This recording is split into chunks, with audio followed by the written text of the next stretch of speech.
Hello, everyone, and thank you for joining me on another episode. Today, I am accompanied by William Elkins IV, and William is actually a certified real estate probate advisor, and he's going to give us basic information on what probate is and how to avoid it. So, William, take the mic and let everyone know who you are. Jacqueline, thank you so much for allowing me to be on your platform today. It really is an honor and a pleasure.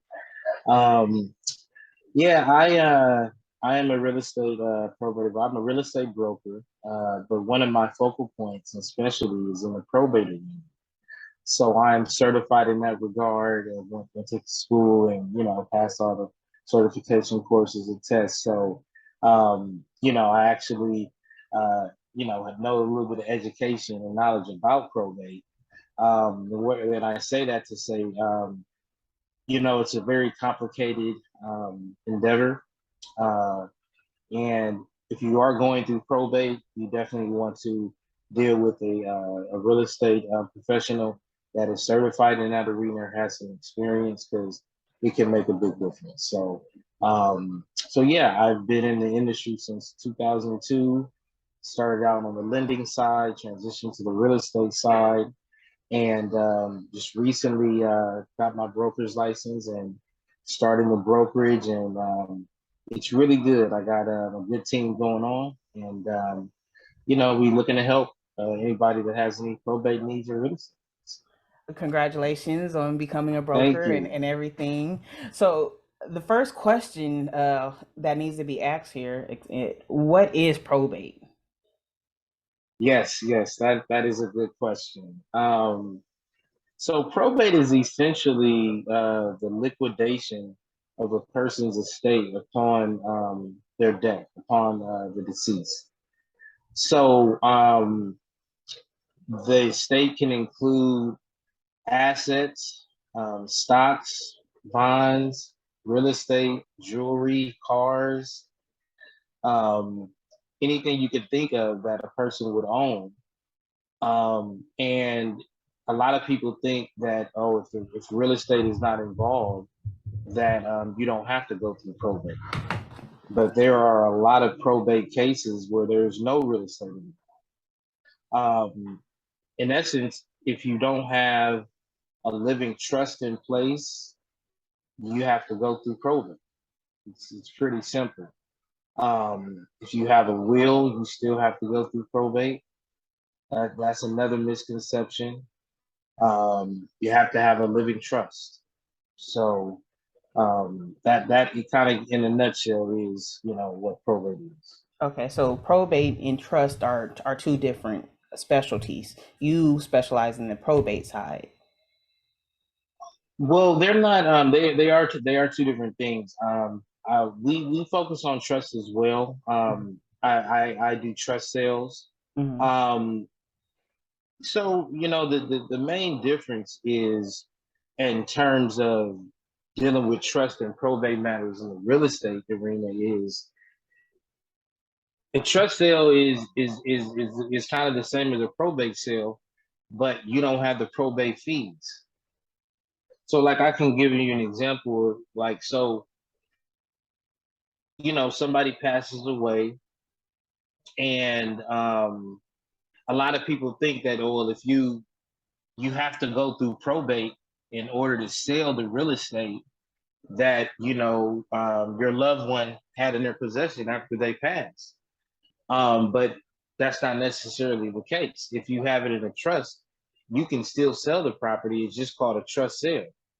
So like the same scenario, somebody's parents passes away, and the heirs, the children, they actually do want to sell the real estate. So if there's a trust involved, they can sell it. It's called a trust sale. You avoid the probate fees. Hmm. If there is no trust, they sell it through probate. but it's that long drawn out process. Then you have the probate fees, etc. So um, it is like I said, it is very prudent to have a trust in place because it gives your heirs more options and it saves them a lot of money. So, okay, so that's one way to avoid probate, right? Is to set up the trust.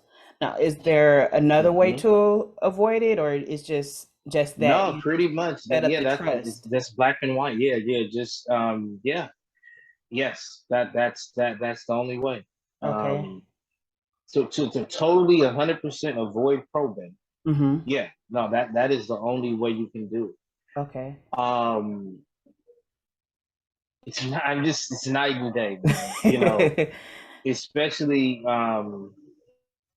if you have, conflicting siblings or heirs. Mm-hmm. Um, and for instance,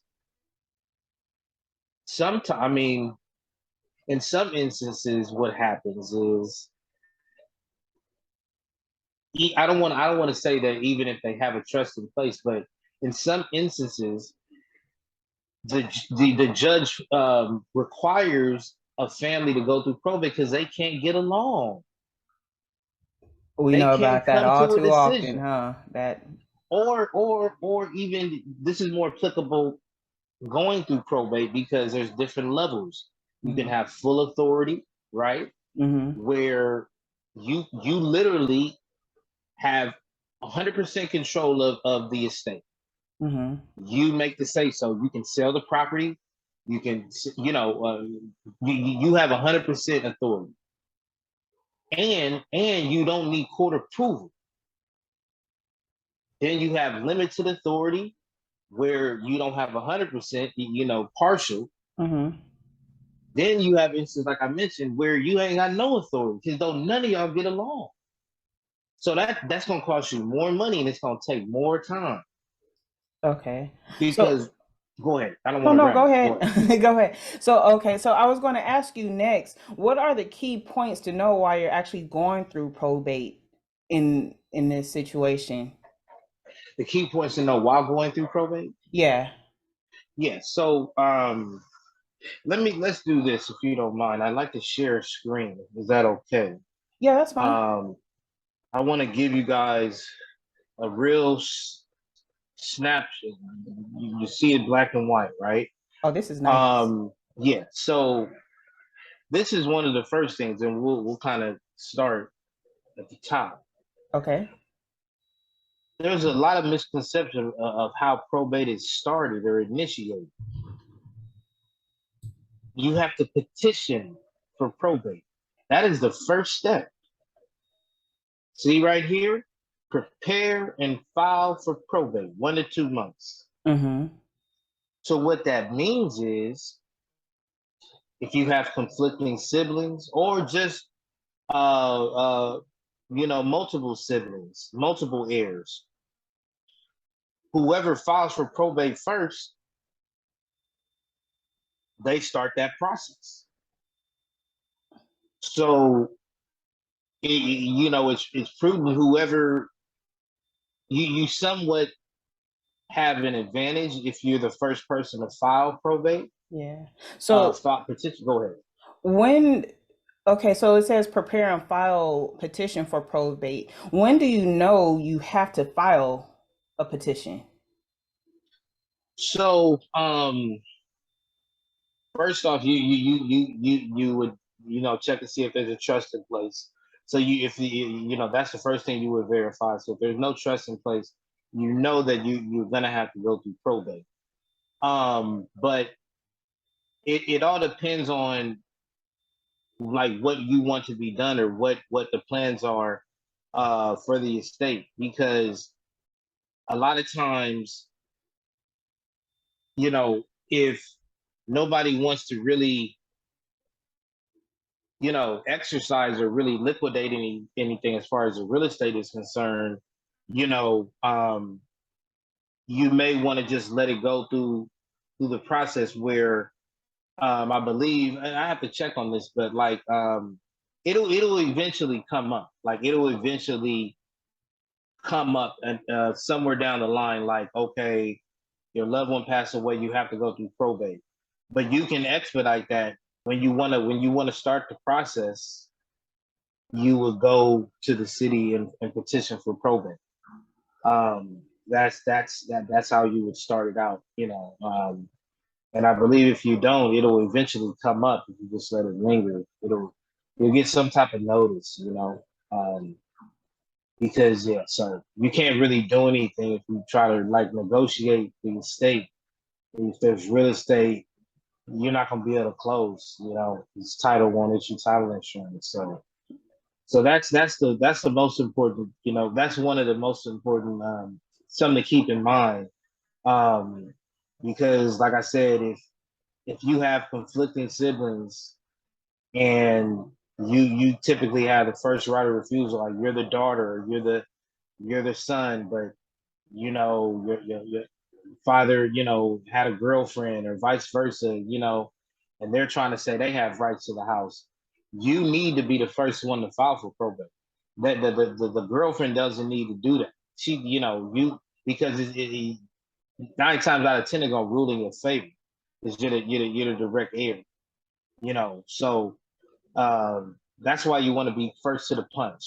You know what I mean? So yeah. Also, what you want to keep in mind is if we go to step 3, the following are issued: letters of administration, order of probate, etc. It's important to note that you can't do anything until you have these letters. You cannot list the property. You cannot negotiate anything in the estate, sell no cars, no stocks. You can't do a thing. And you better be careful if you do it before, because that's a lawsuit on your hands. You don't have, see, this is what people don't understand. You don't have any ownership. You don't have any authority before you get these letters, because you don't even own the property. Mm-hmm. You're not on title. Even if you are on title, you got to go through probate. So like say this is where it gets a little tricky. And this is for agents. This is a key point to keep in mind. Say, for instance, the petitioner, you know, they have a property they want to sell, and they get that listing agreement signed before they have the letters of administration giving them authority, Mm-hmm. and that agent is hired. Technically, that listing agreement is null and void because they didn't have the authority. They didn't have their letters of administration. So what can happen is when they actually do have their letters of administration, even if it's a week or two after, then another agent comes in and gets that listing agreement signed. 9 times out of 10 is going to go to the latter listing agent because Okay. they got it signed after they had the letters of administration, which is required to negotiate anything on behalf of the estate. Okay. So this is very important. Very important. You want to have that before you start proceeding with probate. Okay. I mean, in essence, though, I mean, a lot of this is legalities. And then I'm You actually know, looking at the yeah. So timeline, and it's yeah, two give me columns. give me some questions. Yeah, what do you? No, I'm looking at the column, and I'm seeing that it's two columns that says the duration. So this is Mhm. how long each step could take. So probate Correct. looks like it could take 17 plus months. So yeah, it's relative, but correct. Actually, I Yeah, say 18. yeah. Relatively speaking, it can. Um, for several reasons. Um, so also what happens is during escrow, it's called a notice of proposed action, Mm-hmm. which has to be filed before you can close. And what that is doing, it is notifying all of the heirs, right? Yeah. So that's another thing you got to keep in mind. You can't keep probate a secret. If you got, your brothers and sisters not getting, you know what I mean? That typical So scenario. everybody has to know. Now, what happens if one of the siblings don't respond to the letter? You guys are distant, so you have no clue where they're at. Can you still continue with the process without having communication So with them? it is it 72 hours? I have to look at the exact time frame. But Okay. yes, so if they don't respond, yes, that's the whole thing. Yeah, you can proceed with closing. But if they do, it's like damn near, I don't want to say start all over, but you got to go back to court. Then they petition why they want to stop the sale. The judge hears their argument. Then the judge hears yours. Mm-hmm. Another point that you want to keep in mind: hire an attorney. I can't stress this enough. Look, it is what it is. You're going through probate. It's going to be a little costly, but especially if you have conflicting siblings, Mm-hmm. because sometimes whoever has the best lawyer wins. You need to have representation because you know nothing about probate. This is like stepping into, you know, a case and you've never practiced law. A murder trial. It's like, come on, So, um, and it's important because you're gonna be fumbling along and you may wind up losing more money. So yeah, if they do petition and respond to the notice of proposed action, then yeah, the judge has to hear each argument and then make another decision. Yeah. So But can you cut down on time by telling them in the beginning this is what it is? yes, So you want to so get in so contact with the heirs ASAP. so good, Jacqueline. Good point. I actually had a probate that's still lingering, and what's interesting is crazy. Um, I'm actually dealing with the boyfriend. I'm on the other side. Did you say you're dealing with the boyfriend? Well, remember I told you there are instances where, your mom or dad may pass away and they were dating Oh, somebody, okay. and then they're gonna Yes. try to come and say they have rights to the house. And Yes. what's interesting is I usually do it like the immediate family, but this one, because of just prospecting, he happened to be the boyfriend, so you can't like discriminate, so to speak. Yes. So that's what I told him because for one, the reason it's been over a year and we haven't been able to consummate the sale when I had three offers in 1 week, 50,000 over asking price, because he didn't hire an attorney and he didn't really have the full authority. And it's like, bro, you're missing out on money and you're wasting everybody's time. And it's like beating a dead horse. Estro's told him you need to hire an attorney. He wants to go hire these cheap paralegals. And he hasn't gotten anything. He keeps wasting his money. So I told him, because that's what came up through the research. That's another thing. A lot of some of the for agents, a lot of the petitioners are not upfront about the full story. Mm-hmm. So that's why it's good to have an attorney, because so we keep digging and digging and we find out more information. Then we find out that his girlfriend has two sons. So I said, bro, what makes you think they not gonna contest this? That's their mom. No, we got agreement in place. Don't worry. I'm like,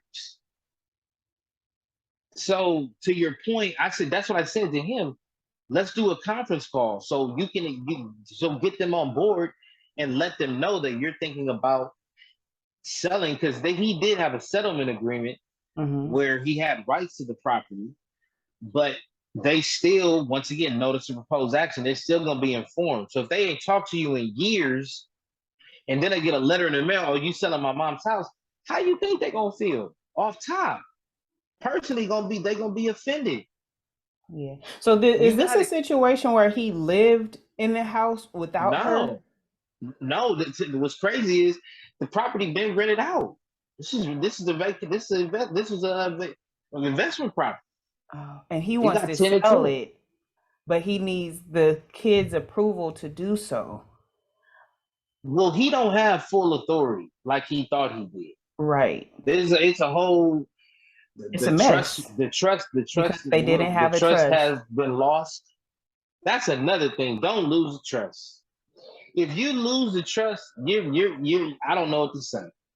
I didn't know it could be a document that could be lost. I thought that once you file, it goes to the government, the state attorney, somebody that actually holds it. So you're You actually the hold it. person. So you're the You person that hold it. holds the See, the trust. thing is this: it's filed on title that the property is in the trust, which is a separate entity. But Hmm. whenever you try to negotiate that property, i.e., refinance sale, the lender escrow needs a copy of the trust. You feel what I'm saying? Hmm. See, there's two there. It's recorded. This property's on the trust. You're protected through probate. But if you want to negotiate this, we're gonna need to see a copy of the trust, that 100-page document. Absolutely, because that's the direction. That's the directive. That's what people gotta understand. They following what your mother or father wanted to happen. Hmm. That's what the will is for. Hmm. We're just following what. There's no point in arguing with me. This is what your mama wanted. I'm proving a point. Like people, they get into these. You're wasting your breath and arguing about something you have no. You know what I'm saying? So yeah, absolutely. I hear it. It sounds like you're frustrated. Frustrated. I hear it all in your voice. It becomes No, a no, I'm head. just keeping it real. I'm just I keeping it. totally I just yeah. understand. I definitely hear the frustration, and then there's an order to these things, and in order to decrease the amount of time that it takes you, there's just like everything. There's a process. There's steps that needs to take, and there's documents that need to be kept and not lost. And then Right. you could just store them online, right? And then as long as you have them online, that's fine. Or do you actually have to have the original paper document? See, I mean, at this stage of technology, you can always like make a copy of it and have a PDF. It's not like old So the school. Where, PDF works just as good as the paper document. but you know what? Woo, no, this was interesting. They wanted the original copy. No, let me take that back. I'm sorry. No, no, you can't do that. You Okay. got to keep the original. You can keep Okay. a copy as a backup for you, but no, it doesn't. It doesn't supplement at Okay. all. I just thought about that. They always want an original copy. Hmm. Yeah, it's yeah. Trust can, yeah. So that's the So, and key then point. too, so when it comes to it, a trust is set up before every the point. You go to probate after. Probate trust is before death. Probate is after Absolutely. death because you didn't Yes. take the steps before death to make sure that this was a smooth transition. Now, when you have a trust in place, I would assume that it's a smooth transaction from beginning to end as far as transfer. But when probate is in place, that's when the headache comes in because the process is so long and they need to figure out who's the actual owner for the property. Is that Yes. correct? Yes. Yeah. Absolutely. Absolutely. And um, also, what happens is, from a title standpoint, that's another key takeaway with probate is the first thing you want to do is order that preliminary title report Mm-hmm. because there's some things that can be on title that you have no clue of. There could be a loan on there from the 80s. I'm dealing with one right now. And there's a loan on there that was in the 80s. So and what you have to do is you have to find that lender, is you have to order a payoff demand. Some of these lenders are not even in business anymore. They sold the loan to one lender, then that lender went out of business, then they sold the loan to another lender. So you also need to have a prudent escrow company, right? They do that. That's why my team is so Trump tight because they have more experience with than I do, or equal, Mm-hmm. and they're organized. Like Siri, we were just dealing with this list pendants. It's not easy, but when you have a good escrow company, a good title company, a good, title officer, a lot of y'all don't even, you just dealing with the title rep because y'all never really been in a real escrow. But when you're dealing with a title officer that's dealing directly with the underwriter, they break it down because it's confusing. I said, what do you help me out here? No problem. Boom, boom, boom. Oh, okay, I understand. You got to go here. Oh, okay. Boom, boom, boom. So, yeah, you got to run title, man, because guess what? You're not closing without clear title. Nobody closes. I hear you. Nobody. I hear you. So yeah. All right, do me a favor real quick. Do you mind? Are we still using the document here? No, we're done. We're pretty much All right, let's close this and take it away. I feel like we need to have a follow up to this conversation because this is getting deeper and deeper. And not only are you educating the audience, you're actually educating me on the process. As an agent, I know a lot about regular commercial deals, but I've never done a probate deal. And then that's why I wanted to speak with William because he has a plethora of information on this topic. He's dealt. How long have you been doing probate? To at least about 10 years now. 10 years. And then you focus on only LA or outside of LA? Where do you practice? No, I mean, with probate, you get deals everywhere because it's a national thing, So LA County, wherever the need is, we can accommodate. So definitely not just LA, pretty much all over. All right. So if you are okay with it, I would actually like to have another conversation with you, maybe in about another couple weeks, maybe a month or so we could go into this a little bit deeper. And it's a very complex topic. So I feel like you could add value to this, because a lot. And then my brain is racing because I have a million questions on my head right now, and I know we want to keep these conversations short, but commercial deals, like it could happen in residential deals when it comes to houses and property, but it could also happen if you are not prepared as a landlord or an investor, right? So you have experience with that as well. Yeah. I mean, they're commercial deals that go through probate. I have working on a big probate estate, and the deceased owned commercial property as well as residential. Everything had to go through probate. All right, we're gonna actually probably dig a little deeper into the commercial side if you don't mind, or we'll just see how it flows. But until then, I do thank you, William, once again for meeting with me today. Was a very informative conversation. We're going to end it now. So before we close, is there any information that you wanted to leave the audience with? Check me out on Instagram at Real Estate at its Finest. If you guys have any questions, let me know. I love to educate. Love to just really share, these hidden opportunities in real estate. And I just want to thank you, Jacqueline, for having me on. And look forward to keeping it going. Oh, you are very welcome. No problem at all. So on that note, we'll see you all later. All right. Blessings upon blessings, baby.